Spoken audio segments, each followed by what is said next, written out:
আমগো মহিলা দলের নেত্রীরা আইছে, আমগো বিএনপির নেত্রীরা আইছে, আমগোর কথাগুলা বলে গেছে, আমগোর একটা করে মিষ্টি খাওয়াই গেছে, দুইটা কথা বলে গেছে, না আমগো তো নেত্রী আছে, এরকম কিছু না।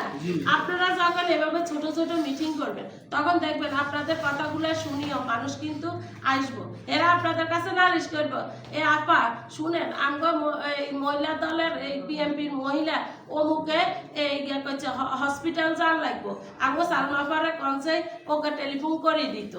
এভাবে আপনারা তাদের পাশে যাবেন। আমগো সালমাপারে কনসে আমগরে এটা সহযোগিতা করতে বলে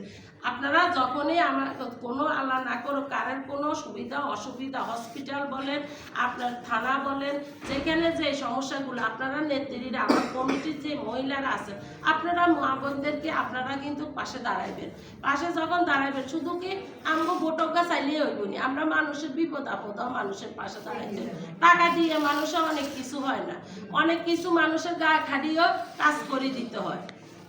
আপনারা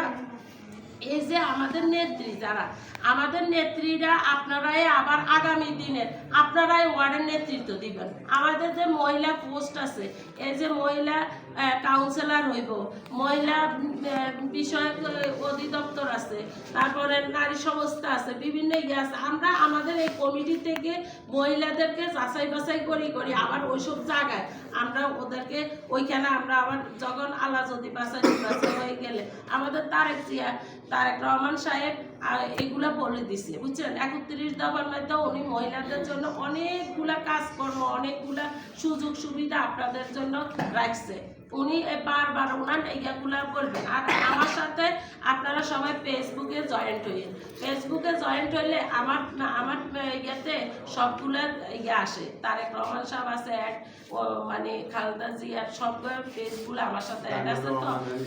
এগুলা আপনারা দেখবেন, এগুলা পোস্ট করবেন, এগুলা যখন আপনারা পোস্ট করবেন আপনাদের নাম ঠিকানা দিয়ে আমি 2 নম্বর ওয়ার্ডের সভাপতি, আমার দেখি অন্য ওয়ার্ডের সভাপতিরা কিন্তু পোস্ট করে ওইগুলো আপনারা দেখতে পারবেন, যখন আমার সাথে অ্যাড হইবেন তখন এগুলা দেখতে পারবেন। এখন এই হচ্ছে আপনাদের কাজকর্ম, আর বাকিটা যখন আমাদের যেগুলো দিক নির্দেশনা দেওয়া যেগুলো যখন যেটা আসে সেটা আমি সাথে সাথে আপনাদেরকে বলবো। আর বিশেষ করে আমি আরেকটা জিনিস আমার ওয়ার্ডের বিএনপি সভাপতি এবং সেক্রেটারি আমার 2